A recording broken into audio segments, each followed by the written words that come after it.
ಚಾನ್ಸೇ ಇಲ್ಲ, ಕ್ಲೋಸ್ ಮಾಡ್ಬಿಡ್ತೀವಿ ಇನ್ಸ್ಟಿಟ್ಯೂಟ್ನೆಲ್ಲ. ನಮ್ ಸ್ಟೂಡೆಂಟ್ ಲಾಸ್ಟ್ ಬ್ಯಾಚ್ ಅಷ್ಟೇ.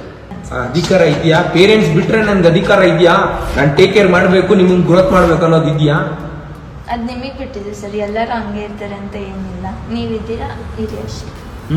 ಯಾಕೆ ಇರ್ಬೇಕು ನಾನು? ಅದ್ ನಿಮಗ್ ಬಿಟ್ಟಿದೆ ಸರ್. ನೀವು ಹಂಗೆ ಬಂದಿದ್ದೀರಾ, ಗ್ರೋ ಟುಗೆದರು, ಗ್ರೋ ಆಗಬೇಕು, ನೀವು ಸೇಫ್ಟಿ ನೋಡ್ತೀವಿ ಅಂತ ನೀವು ಹಂಗೆ ಬಂದಿದ್ದೀರಾ. ಸೊ ಇದ್ದೀರಾ ಅಷ್ಟೇ. ನೀವು ಚೇಂಜ್ ಆಗಿ ನೀವೇನು ನಮ್ಮ ಸೇಫ್ಟಿ ನೋಡಬೇಡಿ, ನೀವು ನೋಡ್ಕೊಳ್ಳಿ ಅಂತ ನಾವು ಹೇಳೋಕ್ಕಾಗಲ್ಲ. ನೀವು ಹೆಂಗಿದ್ದೀರಾ ಹಂಗಿರಿ ಅಷ್ಟೇ.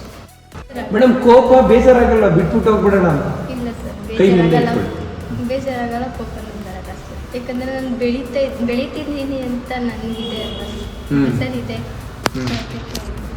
ಆ ಥರ ಎಲ್ಲ ಬೆಳಿತೀರಾ? ಬೆಳಿತೀನಿ.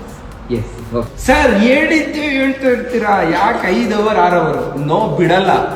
ಸೀರಿ ಟ್ಯಾಟೂ ತರ ಆಗ್ಬೇಕು ನಿಮ್ಗೆ. ನನ್ನ ಪ್ರೆಸೆಂಟೇಷನ್ ಅಂದ್ರೆ ಏನು ಅಂತ ಒಂದು ವ್ಯಾಲ್ಯೂ ಕ್ರಿಯೇಟ್ ಆಗಬೇಕು. ಮ್ಯಾಮ್ ಇಷ್ಟೆಲ್ಲ ನಾನು ಫುಲ್ ಎಫರ್ಟ್ ಹಾಕಿ ಇಷ್ಟು ಎನರ್ಜಿಯಿಂದ ಇಷ್ಟೊಂದೆಲ್ಲ ಬೇಕಾ ಮೇಡಮ್? ಹೇಳ್ಬೇಕಾ?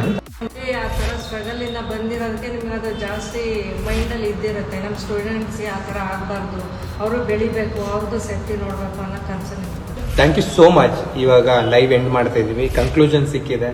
B patience guys. ಅರ್ಥ ಮಾಡ್ಕೊಳ್ಳಿ, B2B ಬಿಸ್ನೆಸ್ ಅಂದ್ರೆ ಏನು, B2C ಬಿಸ್ನೆಸ್ ಅಂದ್ರೆ ಏನು, B2B2C ಬಿಸ್ನೆಸ್ ಅಂದ್ರೆ ಏನು ಅರ್ಥ ಮಾಡ್ಕೊಳ್ಳಿ.